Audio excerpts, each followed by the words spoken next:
They called him Gannon Holt, though most folks spoke the name like a warning. Mothers whispered it to their sons to keep them from wandering too far from the trail.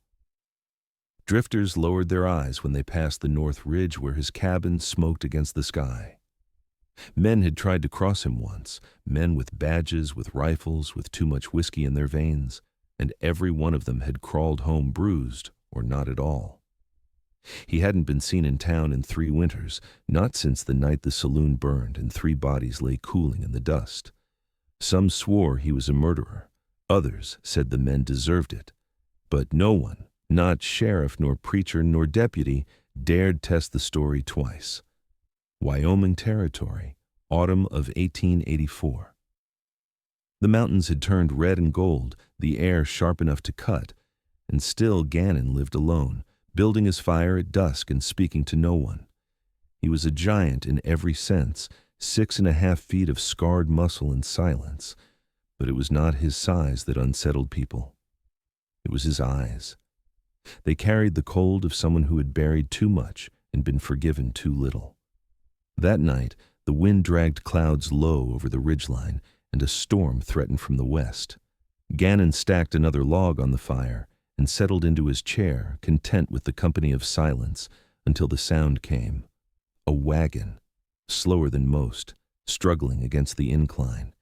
He rose, brow furrowed, and reached for the rifle leaning by the door. It was rare for anyone to come this far uninvited. When the wagon finally appeared through the birch trees, the driver was barely more than a shadow, thin, hunched, and wrapped in a faded cloak. A single horse pulled the load, and when the wagon lurched to a stop before his gate, a young woman climbed down, her boots sinking into the early frost. She looked too small for the mountains, too fragile for the cold, yet when her eyes found his, they did not flinch. "Are you Gannon Holt?" she asked. Her voice carried a tremor, but it was not fear. "I am." "They said you don't let anyone near your fire." They were right. She stepped closer anyway, clutching a small bundle to her chest. A worn Bible, a stitched linen bag, and a marriage certificate folded neat as hope. "Then I'm asking," she said, lifting her chin, "if you'd make an exception for a bride who's never known warmth." Gannon stared at her for a long time, the wind clawing at the space between them. He could have turned her away. He should have. But the truth was, the fire had never felt colder. Gannon didn't speak for a long while. He simply watched her standing there on the edge of his world, boots soaked, breath clouding in the mountain air, eyes steady despite the wind tugging at her cloak. Most folks turned back before they ever reached this far, and those who didn't usually had a warrant or a rifle. But this woman, she held nothing but that folded paper and a stubborn kind of courage. "You're a long way from town," he said finally, his voice low and rough from disuse. "I know. There's a reason people don't come here. I know that too." She shifted the small bundle in her hands and took a breath that seemed to steady her spine. "My name is Evelyn Carter. I was sent west as a bride." Gannon's brow furrowed. "And when the man saw me step off the coach," she said softly, "he told me he'd ordered a wife, not a child. He left me there." Gannon's chest tightened, though his expression didn't change. "So you came to me?" "No," she admitted. "I came this way because there was nowhere else to go. But the women in town said you were a devil who wanted no one's company. And I thought." She hesitated, lips trembling before the words found courage. "Maybe devils are the only ones who understand people like me." The fire cracked behind him, throwing orange light across the threshold. For the first time in years, the sound felt louder than the silence. "I'm not looking for a wife," he said gruffly. "And I'm not asking to be one," she replied. "I'm asking for a place to sit until the storm passes." Gannon stared at the clouds gathering in the east, thick and heavy with snow. He could send her back. She'd likely freeze before she made it to the next town. Or he could let her stay and risk the peace he'd carved out of solitude. It was a choice he'd sworn never to make again. Yet when Evelyn lifted her gaze, there was no pleading in it. Only dignity, battered but unbroken. Gannon stepped aside. "The fire's warm," he said quietly. She didn't smile, but relief softened the corners of her mouth as she crossed the threshold. The cabin swallowed her gently, the scent of wood smoke, the hiss of the kettle, the glow of flame against rough-hewn walls. Gannon returned to his chair, the silence heavier now, fuller somehow. He watched her kneel by the hearth, her small hands held out to the blaze as though she'd never felt heat before.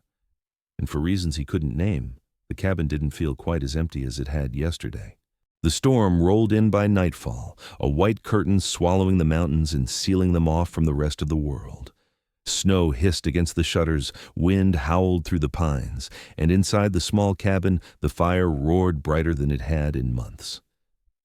Evelyn sat near it, her cloak drying on a chair, her fingers wrapped around a tin cup of tea Gannon had wordlessly placed in her hands. She hadn't spoken much since stepping inside. Neither had he. The silence between them was a strange, fragile thing, not hostile, but careful, like two wild animals sharing the same clearing. "You built this place yourself?" she asked at last, voice quiet but steady. Gannon nodded once. "Every board." "Why so far from town?" He didn't answer right away. The fire spat and shifted, shadows dancing across the scar that cut down his cheek. "Because I wanted the noise to stop." Evelyn studied him, sensing a story he would not yet tell. "Noise?" "Voices. Accusations. People deciding who I was before they knew my name." Her gaze softened. "And who are you, Mr. Holt?" "Gannon," he corrected. "Just Gannon." "All right then," she said with a small nod. "Who is Gannon?" He stared into the fire for a long time. A man who's done things he can't undo. A man people fear because they don't understand the reasons Evelyn didn't flinch. Maybe they never tried to. He looked at her then, really looked, and saw that her eyes held no judgment, only a deep, quiet weariness that mirrored his own. "And who is Evelyn?" he asked.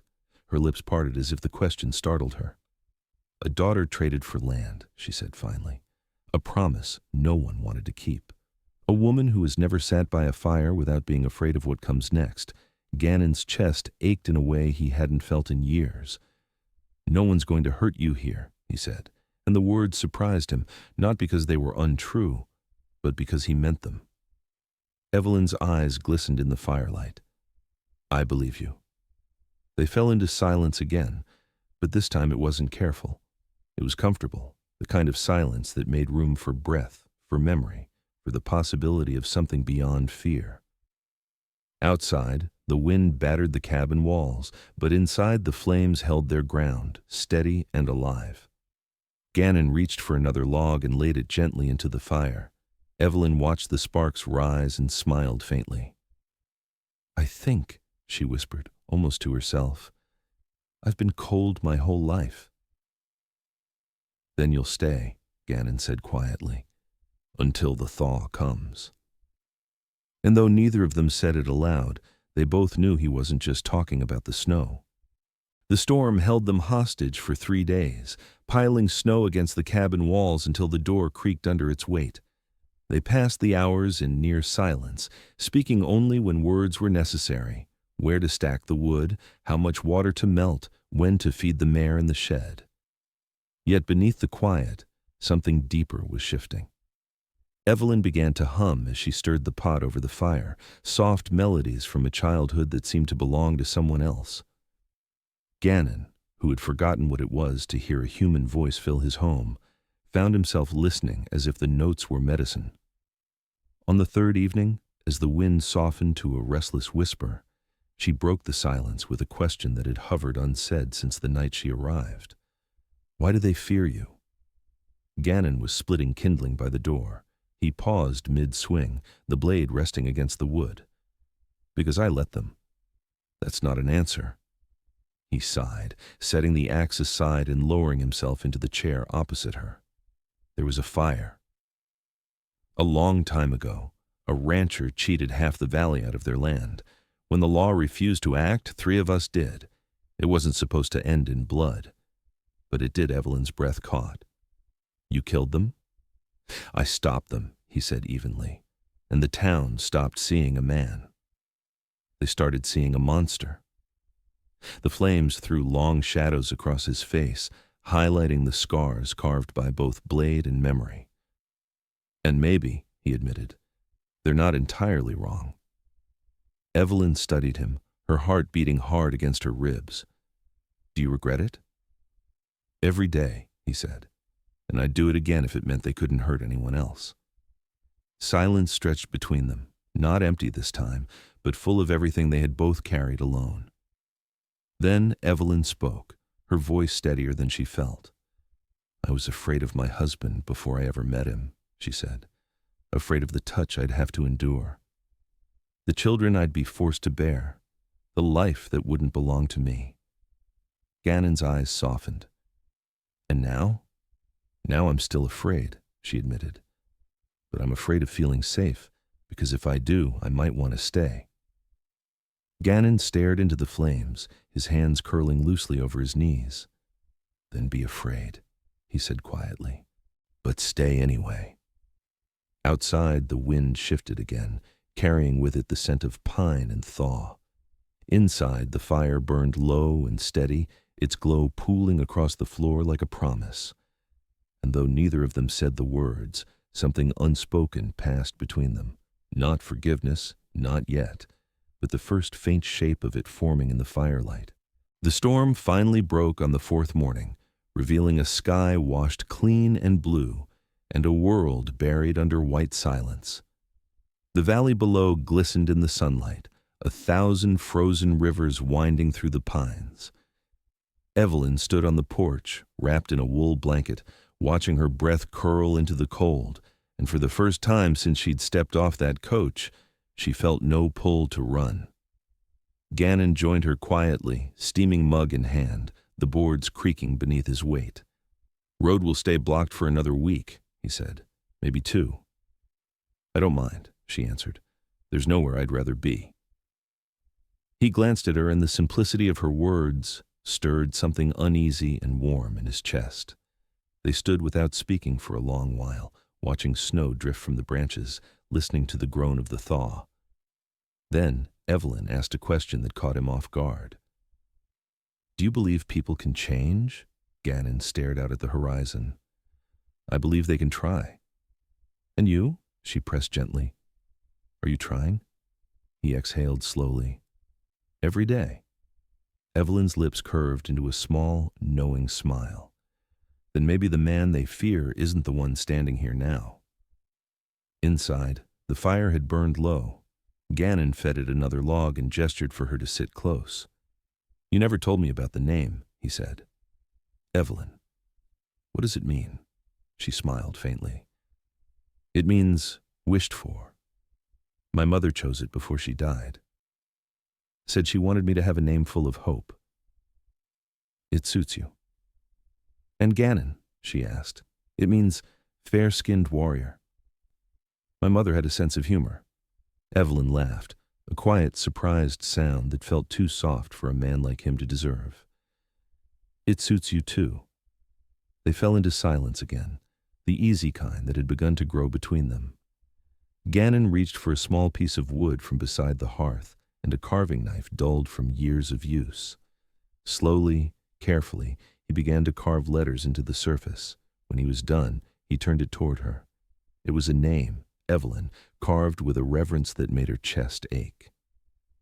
For the garden you'll plant come spring, he said, in case you decide to stay. Her hands trembled as she took it.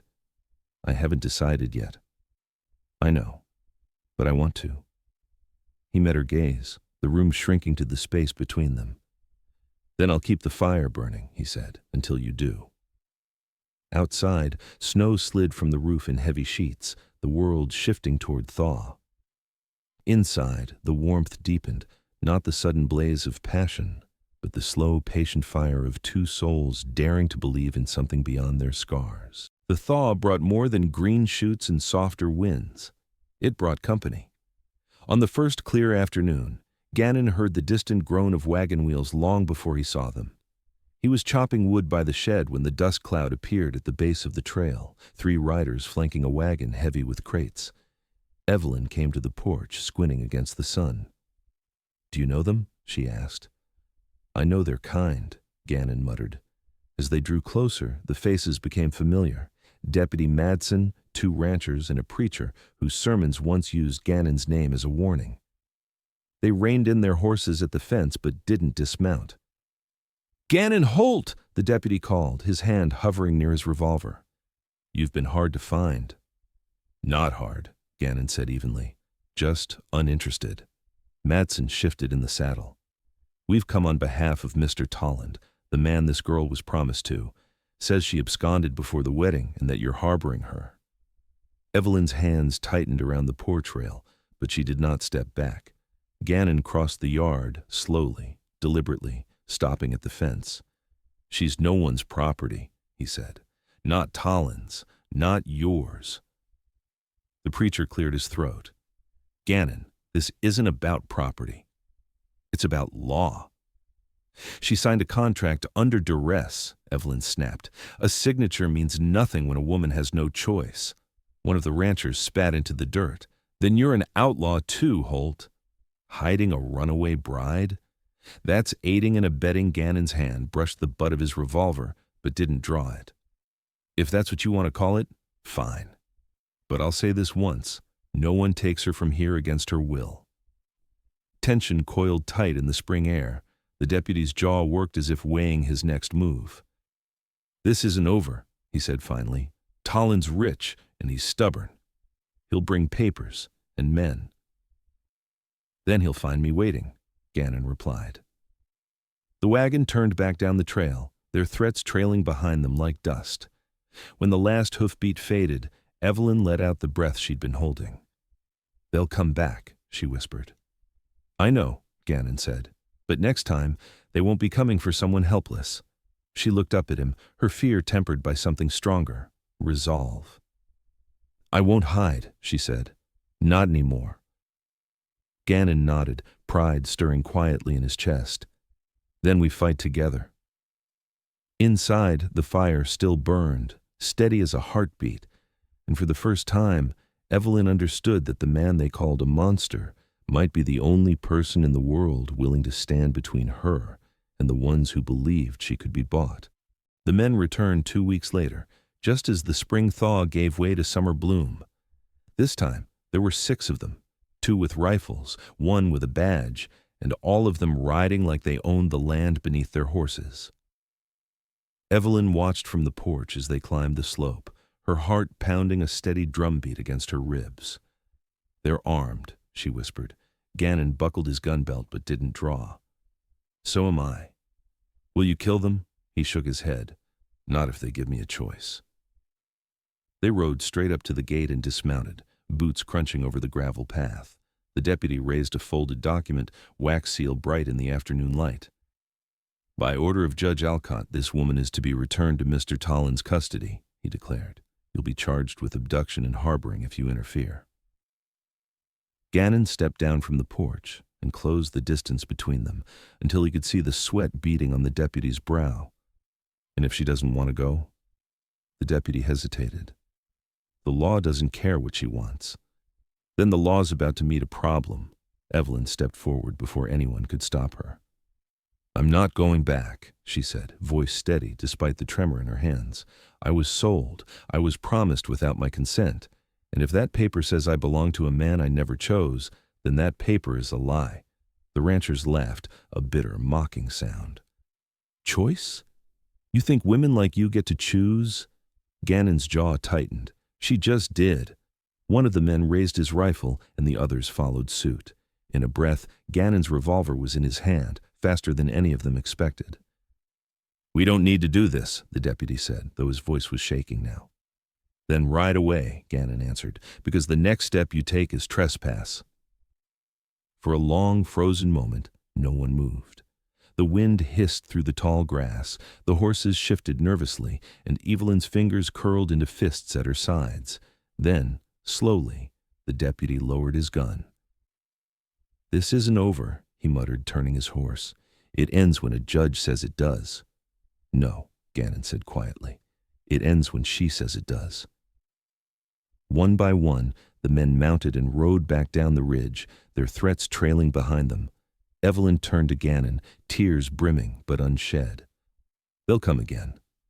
"Maybe," he said, holstering his revolver, "but next time they'll learn that this place doesn't bow."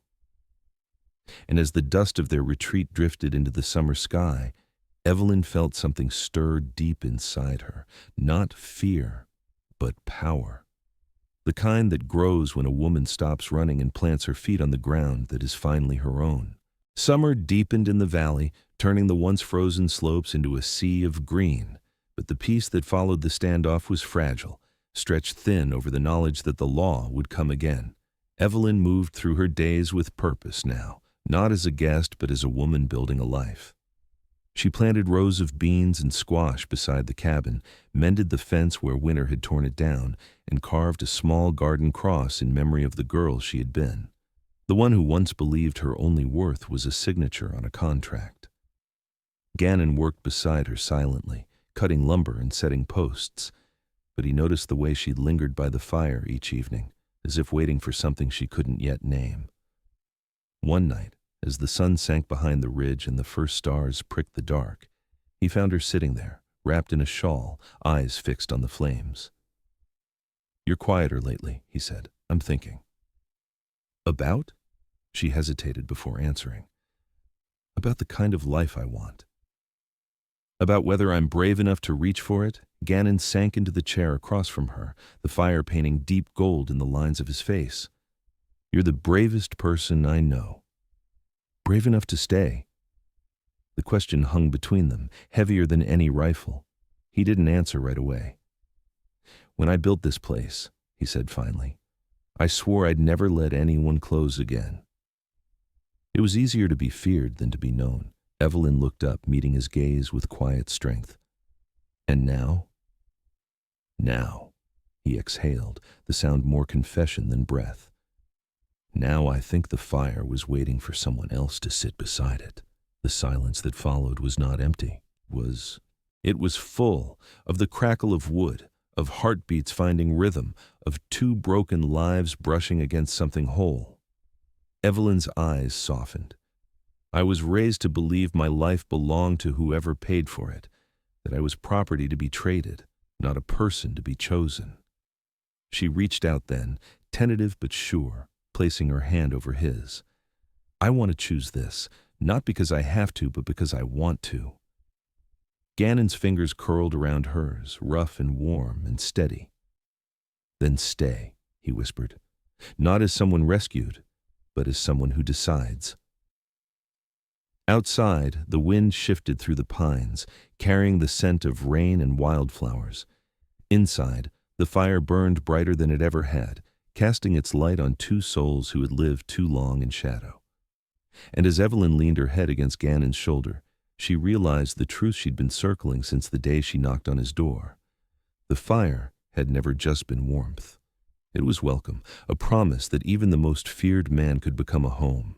The letter arrived on the tail end of summer, sealed with the judge's stamp and delivered by a courier too nervous to look Gannon in the eye. Evelyn read it once by the fire, then again by the garden fence, her hands trembling slightly both times. The court had ruled in Talon's favor. The contract, they said, was binding. She was to return within 30 days or be considered a fugitive. Gannon found her sitting on the porch steps at dusk, the paper folded neatly in her lap. "I knew it would come," she said quietly. "They always do. You don't have to go. If I stay, you'll be branded an outlaw. They'll come for you next." He crouched before her, his voice a steady anchor. "I've lived my life with worse names, but you deserve to decide what name you carry." Evelyn stared at the valley stretched before them, golden with late summer light. "Do you know what they called me back east?" she asked. "Mrs. Tolland. Property. A womb with a dowry. But I never once heard my own name without someone else's attached to it." She unfolded the paper and fed it to the flames, watching as the words curled and blackened into ash. "If I go back, I'll be a prisoner in a dress. If I stay, I'll be a fugitive. Either way, they'll have a name for me." "Then let's make one of our own," Gannon said. "Not theirs, not mine. Ours." Her breath caught. "Ours?" We build something here, a home, a life, a name that doesn't belong to anyone else. His words were simple, but they hit with the weight of a vow. But it has to be your choice. Evelyn rose and walked to the fire pit, where the ashes of her contract glowed faintly in the night air. She knelt and pressed her fingers into them, leaving a dark smear across her palm. "Then my name is Evelyn Holt," she said softly. "Not because a judge decreed it, but because I chose it." Gannon's chest tightened, and before he could speak, she turned and met his gaze. "And if they come for me, they won't find a runaway. They'll find a woman defending her home." He crossed the distance between them and took her hands in his thumbs brushing the ash from her skin. "Then they'll have to go through me first." The last light of summer faded into dusk, and the world seemed to hold its breath, as if even the pines were bearing witness to the moment a woman reclaimed herself. The name Evelyn Holt lingered in the air like a prayer, and for the first time it felt entirely, fiercely hers. They came before sunrise, as Gannon had known they would. 6 riders in a wagon, armed with rifles and a paper bearing the judge's seal. The valley was still wrapped in dawn mist, the pine shadows long and cold, but there was nothing uncertain about their purpose. Evelyn stood beside Gannon on the porch, her shawl drawn tight, the morning wind tugging at her hair. She wasn't shaking this time. "Last chance," he said softly. "If you want to walk away, I'll ride with you." "Anywhere?" She shook her head. "I'm done running." The riders drew up at the fence, the deputy raising the warrant with the same hollow authority as before. "Evelyn Carter," he shouted, "you're ordered by the court to return to Mr. Tolland. Refuse, and we'll take you by force." Evelyn stepped forward, voice carrying like a bell in the still air.